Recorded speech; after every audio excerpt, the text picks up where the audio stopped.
Sejam bem-vindos à nossa aula. Ian, bom dia, Ian. Ok, pessoal, nós vamos começar a nossa aula hoje. Ana Clara, bom dia. Vamos começar a nossa aula hoje dando uma abertura para, caso vocês tenham perguntas sobre o que foi dito na aula passada.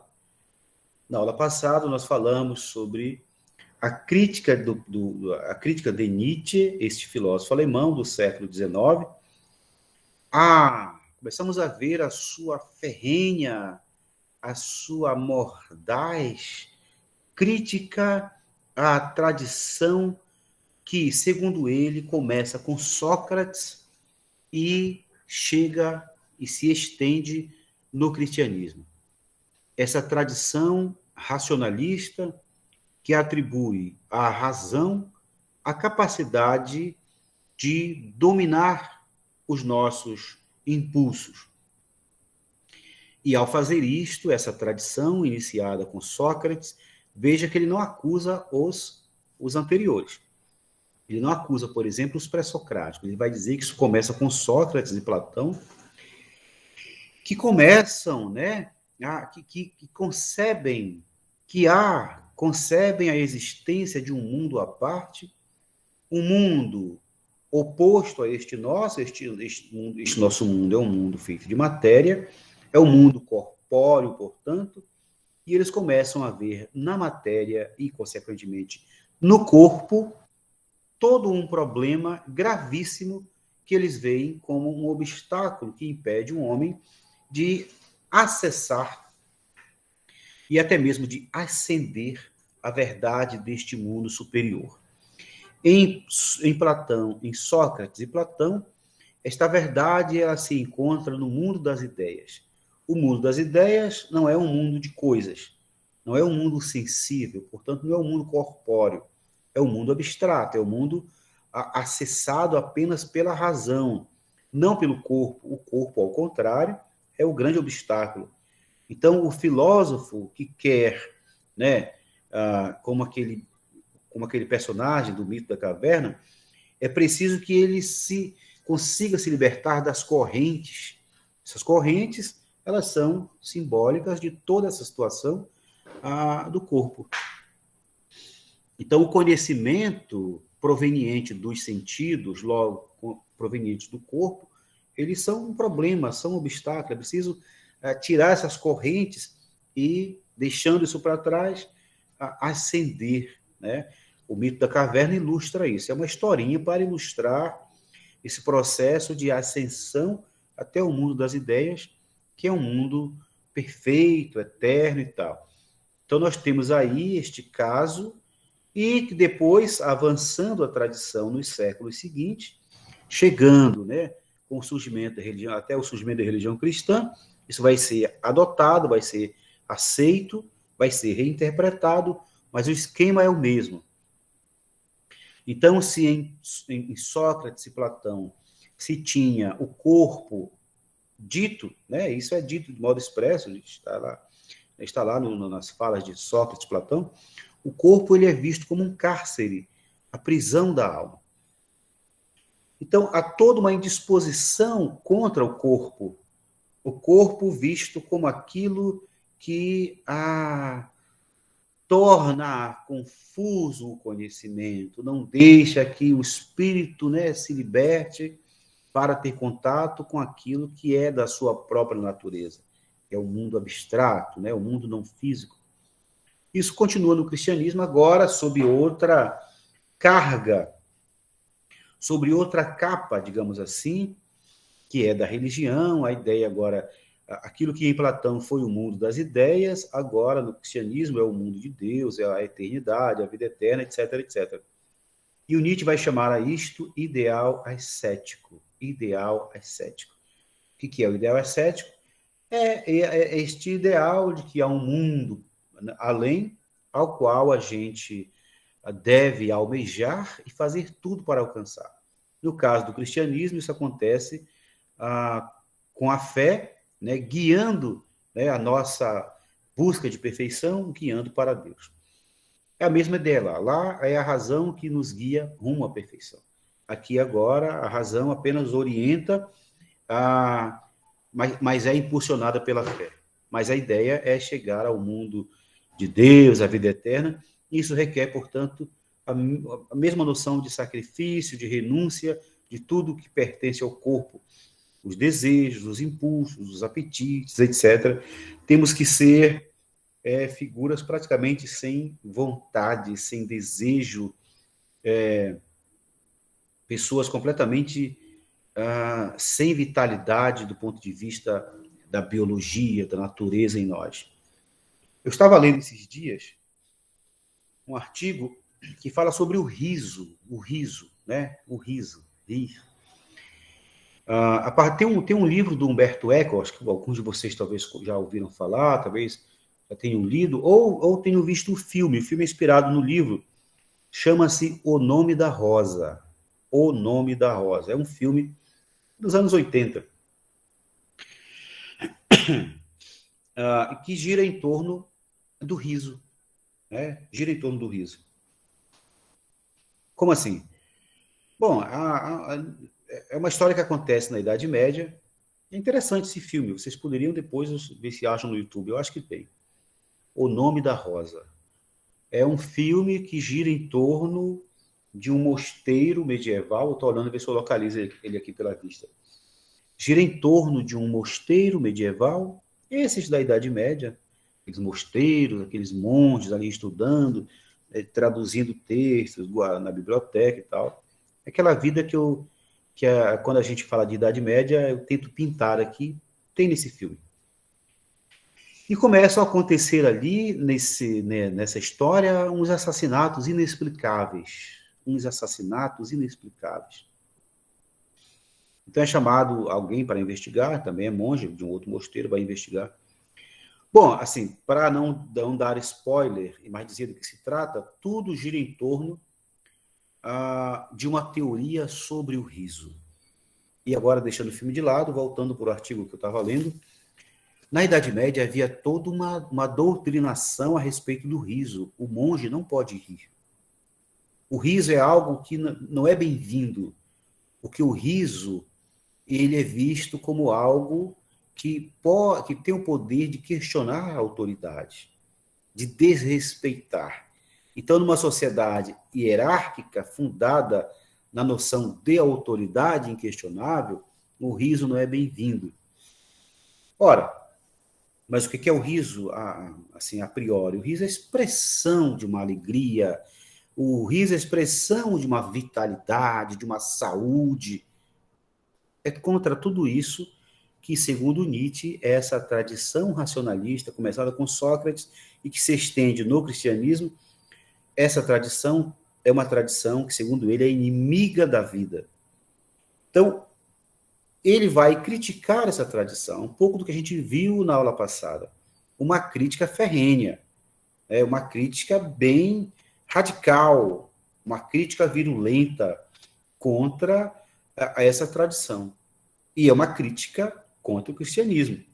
Segundo Nietzsche, a gente viu isso na aula passada, o cristianismo é uma farsa, elaborou essa ideia, pegando já de Platão, de um ideal ascético, e submete o ser humano, né, tornando o ser humano, com essas ameaças de uma perdição eterna, e com a promessa de uma vida eterna condicionada a este sacrifício do corpo, e as ameaças de perdição para os que não conseguem, para os que não se adequam, gerou no ser humano, embotou a vitalidade humana e tornou o ser humano um animal doente, um animal ressentido, um animal culpado. Essa é a visão do Nietzsche. Tá?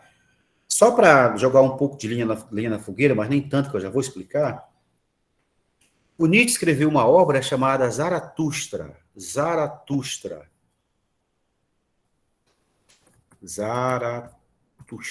Aliás, o título da obra é Assim Falou Zaratustra. É uma obra na qual aparece um personagem gritando na feira, gritando no mercado: Deus está morto. Deus está morto, Deus morreu e nós somos os seus assassinos. Isso foi muito mal, até hoje é repetido, mal compreendido, e disse que Nietzsche é o cara que declarou de modo horrendo, de um modo lutando contra Deus e tal, dizendo que Deus morreu, Deus está morto. O Nietzsche tem quando você estuda o pensamento dele, tem uma explicação para isso. Bom, primeiro que para ele Deus não morreu no sentido de que há um Deus e esse Deus morreu. Para ele não há um Deus. Para ele não há. Isso é uma invenção da religião cristã, judaico-cristã, invenção. Uma invenção para dominar as mentes. Mas quando ele diz que Deus está morto, é porque ele faz uma interpretação no século XIX de que a ciência substitui as esperanças que a humanidade cristã depositava em Deus, de um paraíso futuro, tal. Isso foi transferido para a ciência, e a ciência tomou o lugar daquele que é capaz de realizar uma vida melhor, confortável e tal. Ele faz uma crítica disso, mas interpreta assim, Deus está morto. Por quê? Porque o homem deixou Deus de lado. Afinal de contas, o que é a revolução científica? O que é o renascimento? O que é o abandono do teocentrismo e a adoção do humanismo? O homem substitui Deus. Não é o Nietzsche que está falando isso. O Nietzsche interpreta assim. É como ele olha os acontecimentos, né, antes de si até o seu tempo. Então ele diz, Deus está morto. E aí, hoje, as pessoas que não conhecem dizem, Nietzsche era um ateu que dizia que matou Deus e tal. Um monte de uma confusão enorme, uma incompreensão enorme, mas ele está interpretando essa mesma tradição. Como é que ela vem desse caminho e ela própria abandona essa ideia num dado momento e segue o seu caminho. Então, mas não está falando que Deus de fato existe, que ele morreu. Não. Ele está mostrando como houve esse abandono da ideia de Deus. Os homens deixaram de lado. Por quê? Porque agora é a ciência que tem esse papel. Isso na segunda crítica do Nietzsche. Mas bem, a gente viu um pouco disso na aula passada, pessoal. Eu estou tentando aqui retomar algo para quem sabe, fornecer mais munição para quem, porventura, naquela aula, quis perguntar alguma coisa. Então, se alguém tiver pergunta, comentário, pode fazer, tá bom?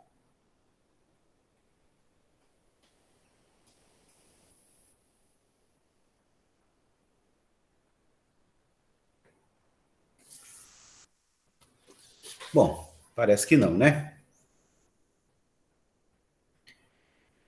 Parece que não. Vamos lá, então. Então, nós estávamos aqui num trecho, adentramos este tópico, Nietzsche, a transvaloração dos valores, que a gente viu que o que está por trás disso. Primeiro, um exame sobre a natureza desses valores tidos como eternos.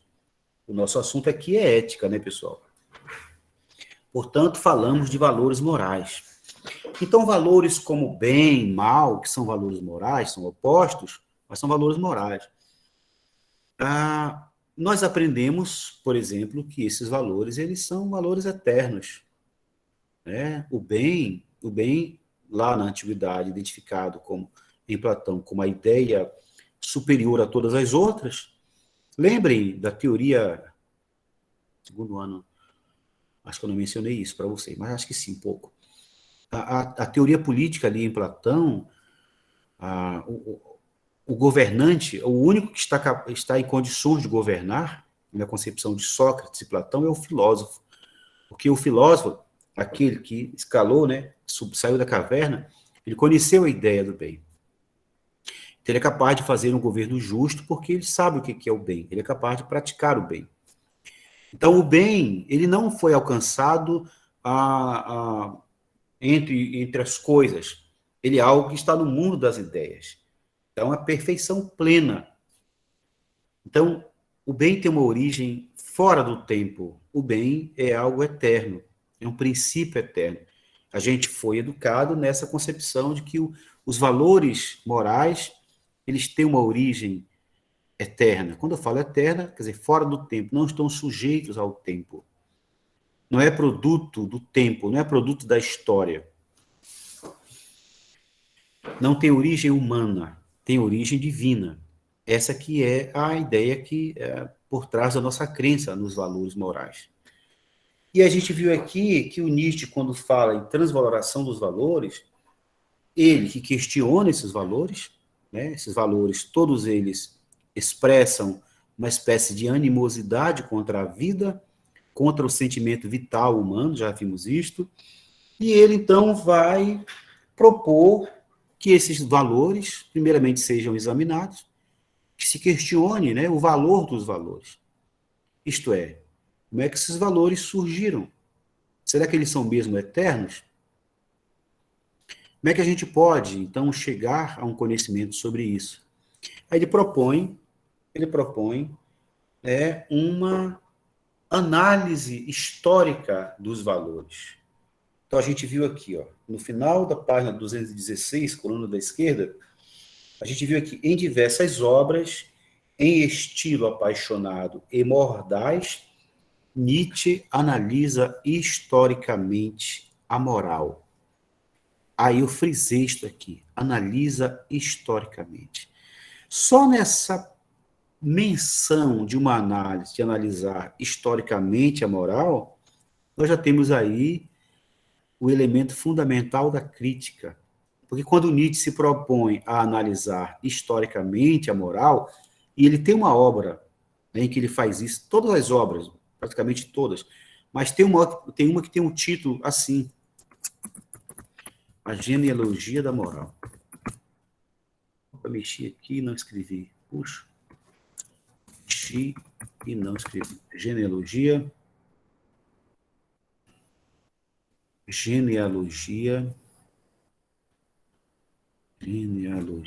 da Moral. É o título de uma obra dele. A palavra gene, vocês sabem, origem. Então, ele quer, nesta obra, estudar a origem da moral, como é que surgiram os valores. Mas ele faz isso historicamente. Fazer uma análise histórica dos valores é procurar a sua origem não no mundo além, mas na história humana. Aí é que está, como eu disse, já o elemento fundamental da crítica, porque ele já está dizendo, bom, os valores têm uma origem histórica. Os valores, eles foram criados em algum momento, em algum lugar. Eles não procedem de uma origem superior. É preciso ver como é que os homens agem, como é que os homens se comportam. Os homens, moldados pelos seus interesses, pelos seus conflitos, como é que eles, para se sobrepor a outros, vão criando valores e dizendo, esse aqui é a verdade. Então, é uma análise histórica. Já está implícito que não há valores fora da história. Não há valores com origem eterna, coisa nenhuma. Os homens é que vão dizer que é assim. Mas já num processo de dominação, no exercício de poder sobre os outros, que é a história humana, é essa história dos conflitos. Então, o Nietzsche analisa historicamente a moral e denuncia sua incompatibilidade com a esfera da vida. Ele vai dizer, a moral é inimiga da vida. Essa moral que deve ser superada, deve ser, né, ultrapassada. Por isso a ideia de transvaloração dos valores. Em outras palavras, sob o domínio da moral, dessa moral que ele vai criticar, que é a moral cristã, judaico-cristã, em outras palavras, sob o domínio da moral, o ser humano se enfraquece, tornando-se doentio e culpado. Ao fazer a crítica da moral tradicional, Nietzsche preconiza a transvaloração de todos os valores. E a gente vai ver aqui, na sequência, a citação de uma professora, intérprete do Nietzsche, que é a professora Scarlett Martel. Scarlett Martel. Eu já vi uma palestra dela aqui em Belém. Ela mora em São Paulo, mas ela veio dar enquanto ela vem em Belém dar umas palestras, uma vez eu fui ouvi-la. Ela tem esse livro, justamente com o título A Transvaloração dos Valores. E aqui o nosso livro didático cita um trechinho. Vamos ler esse trechinho. Olha o que ela diz. A noção nietzschiana de valor opera uma subversão crítica. Muda. Ela põe de imediato a questão do valor dos valores. Bom, são valores ditos como tais pela tradição. Mas será isso mesmo? Eles são assim mesmo? Essa é a suspeita, né? Põe de imediato a questão do valor dos valores. E esta, ao ser colocada essa questão, levanta a pergunta pela criação dos valores. Por isso que é uma análise histórica. Levanta a pergunta pela criação dos valores. Se até agora não se pôs em causa o valor dos valores, bem e mal, é porque se supôs que existiram desde sempre, instituídos, criados num além, portanto, uma origem superior. Então, é como se nunca se questionou isso, porque sempre se acreditou que fosse assim. Encontravam nessa crença legitimidade no mundo suprassensível, fora do mundo sensível, o mundo eterno, seja o mundo de Platão, das ideias, seja o mundo cristão do céu de Deus. Mas vejam a adversativa, né? O termo adversativo. No entanto, uma vez questionados, revelam-se apenas humanos, demasiado humanos, apenas humanos, radicalmente humanos. Não tem nada de divino, não tem nada de eterno. São produtos da história, num dado momento foram criados. É o que vem o texto a dizer em seguida. Em algum momento e em algum lugar, simplesmente foram criados. Essa é a tese do Nietzsche. Os valores ditos como superiores, aos quais todos devem, né, obedecer ou usar como parâmetro, eles não têm origem superior nenhuma. Eles brotaram da história em algum momento. Eles são humanos, demasiadamente humanos. Aliás, esse é o título de outra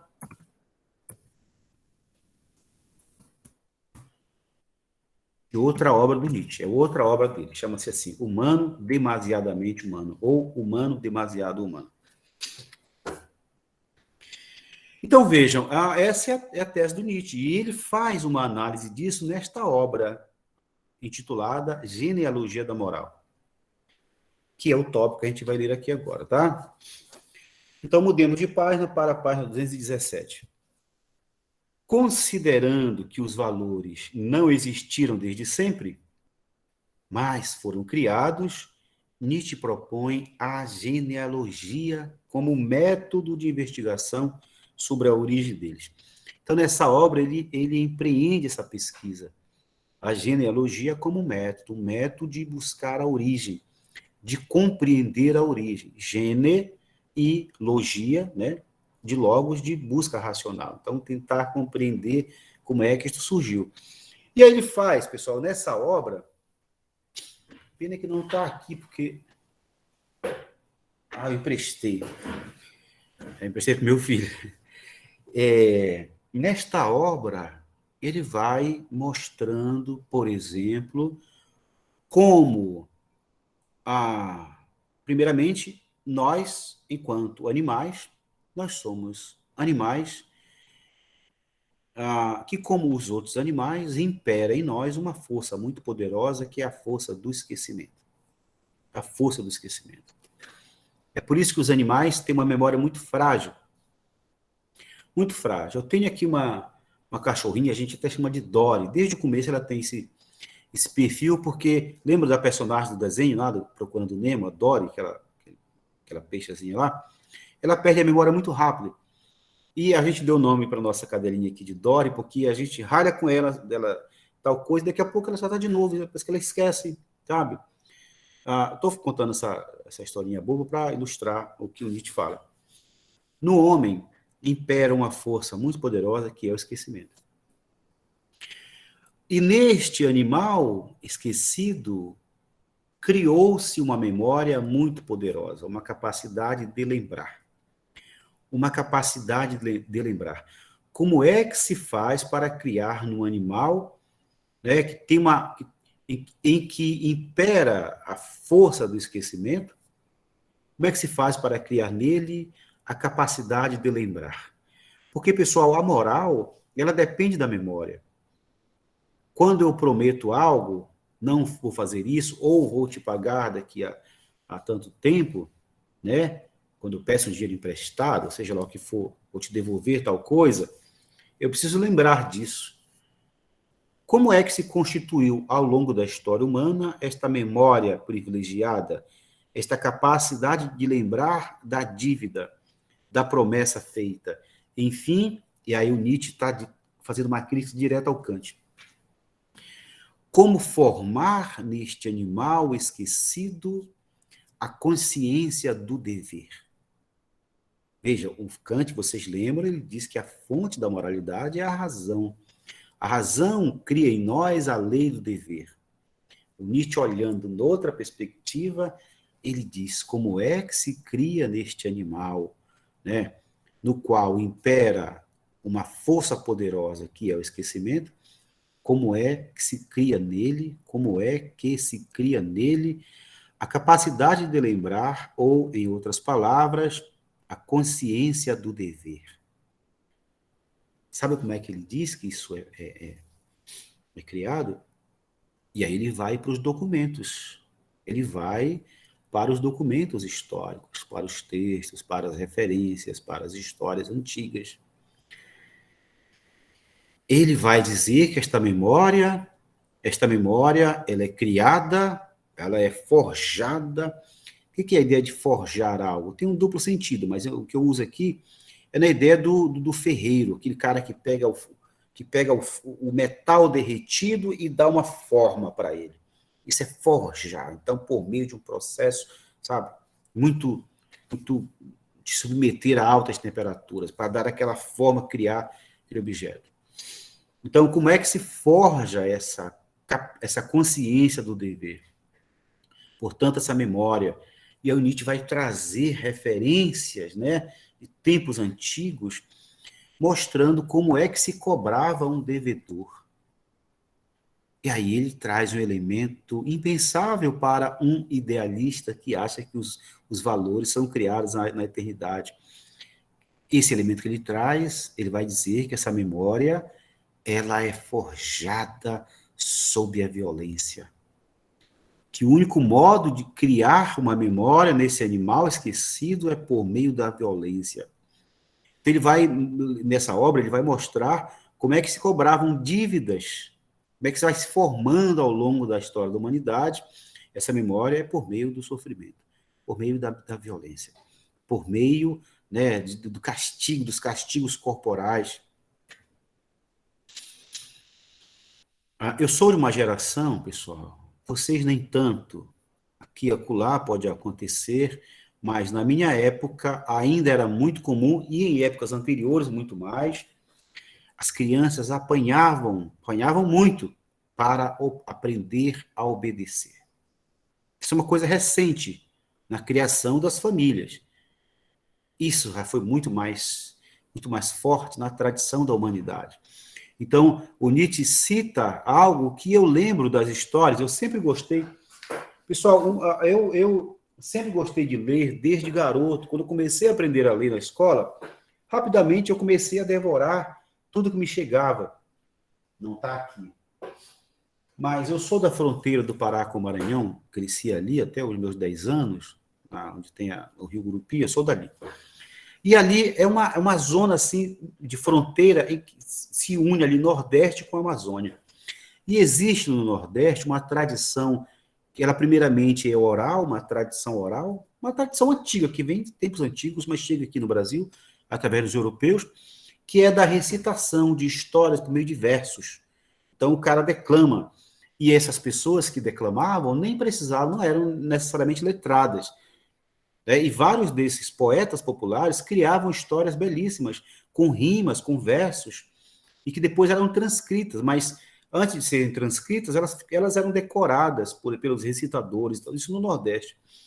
Isso chegou na minha infância através do que a gente chamava de folhetos. O que é o folheto? É um livrinho fininho com esses versos. Eu estava procurando aqui porque eu estava mexendo num esses dias e eu não sei onde eu coloquei. Eu ia mostrar para vocês. Mas deve estar lá em casa. Então, são histórias que falam de princesas, de reinos distantes, tão distante, essas coisas, mas em forma de versos. É a literatura de cordel.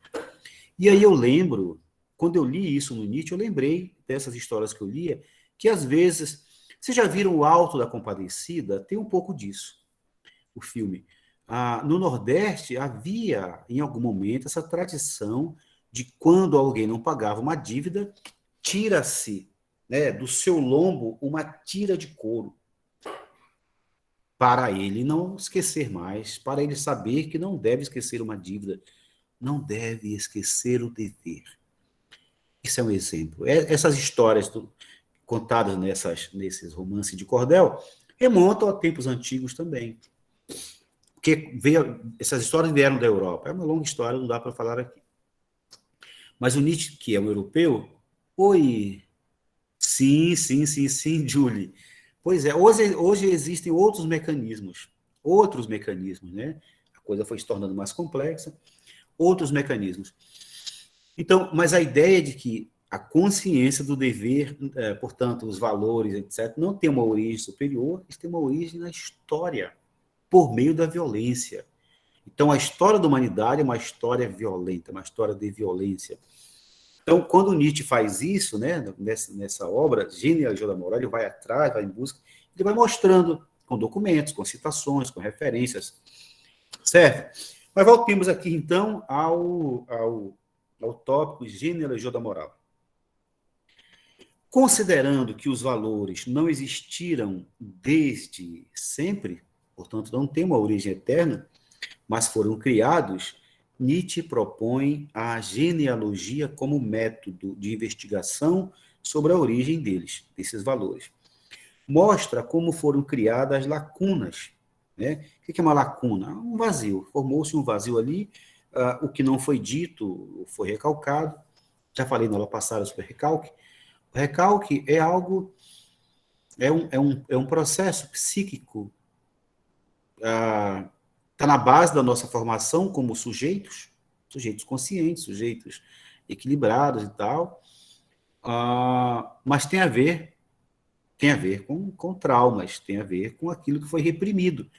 Porque é um processo violento, nosso processo de formação enquanto pessoas, eu não digo só escola, eu digo de geral, a nossa formação em geral, né? Desde o nosso processo de socialização, é um processo de repressão. É um processo de repressão. Né? A gente vê na criação das crianças e tal, você precisa ensinar aquele pequeno animal, não passa disso, né? Vai sendo moldado como ser humano, como ser social, por meio do processo educativo, que é um processo de repressão. Então, mas isso pensado na história da humanidade, foram se formando, né, esquecimento dessas coisas. Por quê? Porque você não pode conviver com uma lembrança de algo terrível o tempo todo. Você esquece muita coisa. Isso um modo também da psique se proteger. Você esquece no sentido de não saber, não ter mínima noção disso. Esse que é recalque. Vou dar um exemplo que acho que não tem a ver com sofrimento, porque nessa época eu não passei por isso, mas como a gente esquece algumas coisas da nossa vida. Eu já tinha 10 anos quando a minha família se mudou de lá, da fronteira do Pará com o Maranhão, para Capanema. A gente veio para estudar em escolas mais adiantadas, então era em Capanema que tinha. E eu não lembro como foi a nossa mudança. Olha que eu já tinha 10 anos, eu tinha total condições de lembrar. Eu lembro de outras coisas anteriores, mas a nossa mudança, eu lembro da gente morar lá na fronteira, a gente chama de Gurupi, que é o rio, de morar no Gurupi, E depois eu lembro da gente morando em Capanema. Não lembro as circunstâncias da viagem, da mudança, não lembro das conversas sobre a mudança, eu não lembro da viagem da mudança, eu só me lembro já da gente na outra casa. Então é uma lacuna. É uma lacuna. Eu não tenho a menor noção como isso aconteceu. Então, qualquer que seja o motivo, eu esqueci. Esqueci completamente. Não sei se a própria mudança foi traumática, eu não tive nenhuma consequência disso. Mas eu digo, eu morava num ambiente que eu amava muito, gostava muito.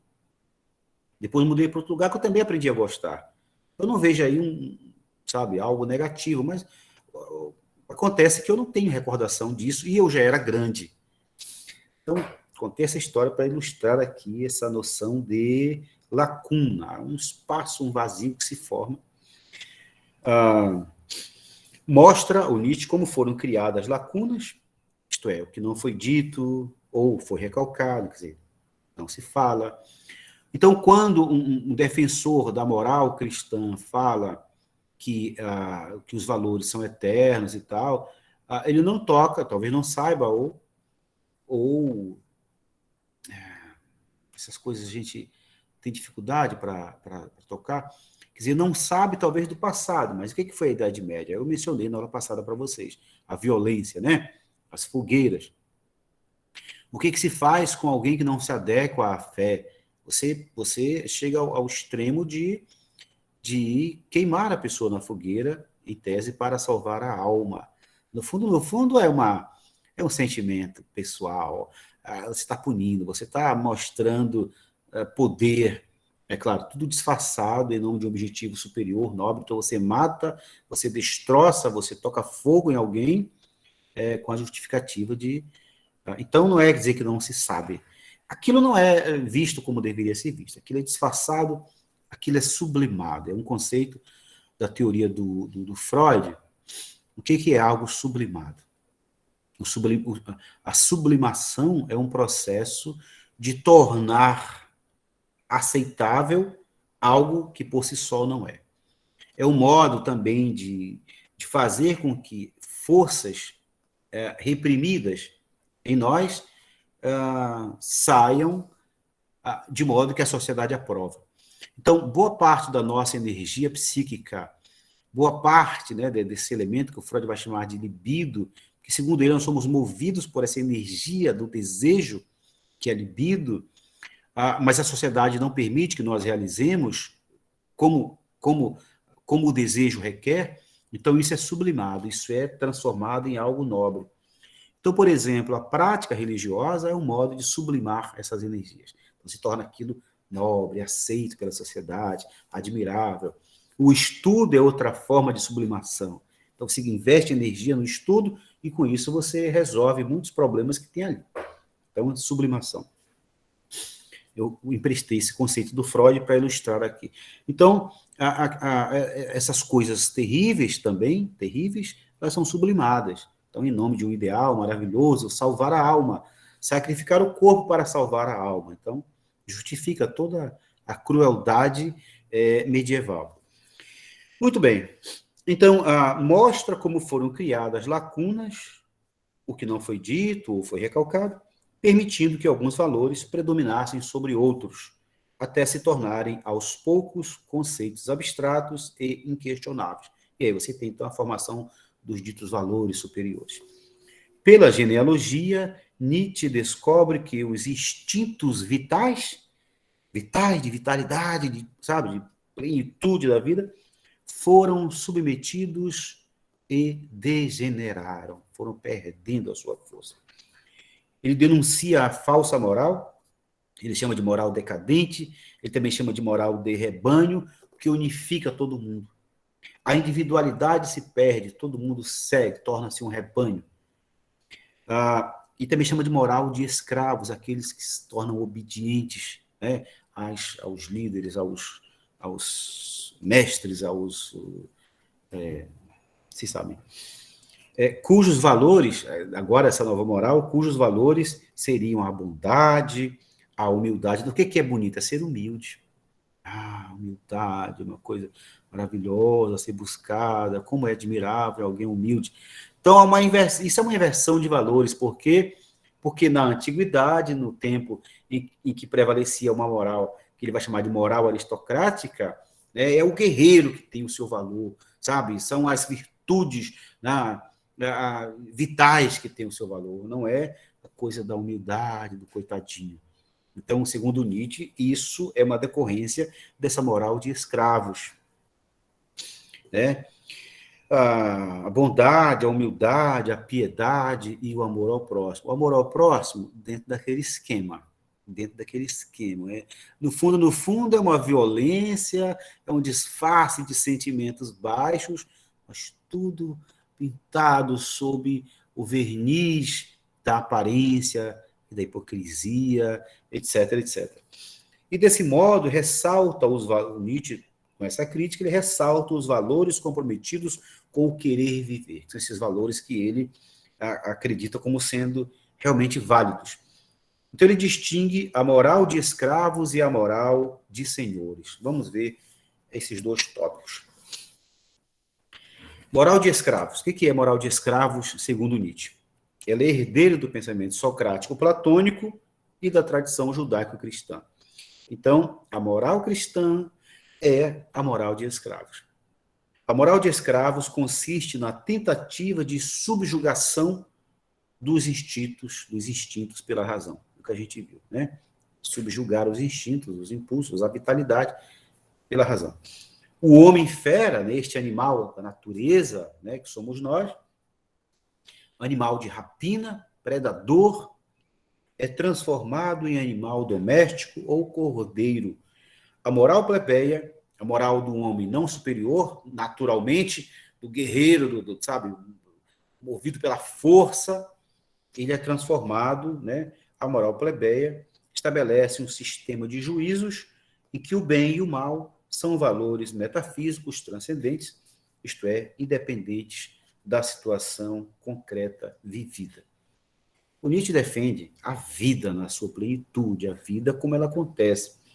Só que essa moral de escravos, ela vai idealizando, né, em nome desse depois, em nome desse interesse por uma vida futura, acaba afastando toda a atenção, né, do ser humano da vida concreta, onde as coisas precisam ser resolvidas.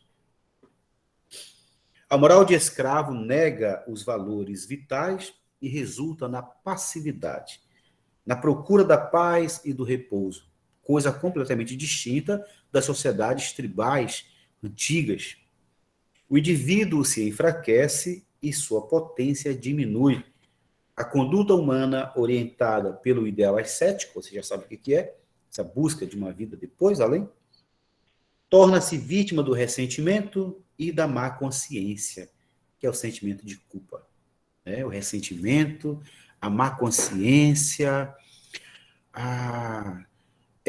nunca assumir a sua responsabilidade. Sempre justifica de algum modo, atribui a culpa a terceiros. Isso é má consciência. A má consciência é não assumir a autenticidade. É sempre ficar à sombra de algo. Algo é responsável pela minha situação. Alguém, foi fulano que fez. Se não fosse fulano, não. Sabe essa coisa de culpabilizar terceiros e se sair, disfarçar? Isso é má consciência. Ao criar a noção de pecado, o sentimento de culpa torna-se um ressentimento voltado contra si mesmo. Eu não sou capaz de atingir os objetivos impostos pela religião, por esta moral. Eu não sou capaz de realizar isso. Qual é a consequência? Como é que eu reajo diante disso? Eu olho para mim como um desgraçado, alguém que não consegue atingir os objetivos. Então, eu me volto contra mim. Quer dizer, eu sou um derrotado, Então, imagina isso numa psicologia de uma cultura que vive disso, qual é a consequência para o indivíduo. Então, ele vai se reunir nos rebanhos e tal, para alcançar o perdão, para dizer, bom, eu não consigo, mas sabe, né? Sabe como é que funciona. Então, essa é a tese do Nietzsche, tá, pessoal? Voltando aqui, então. O ideal ascético nega a alegria da vida e faz da mortificação o meio para alcançar a outra vida no mundo superior do além. As práticas de altruísmo destroem o amor de si, domesticando os instintos. Vamos só terminar aqui esse tópico moral de senhores, que é o contrário da moral de escravos. Já vou lá, Júlia, eu sei que já deu 10 e 10 ali.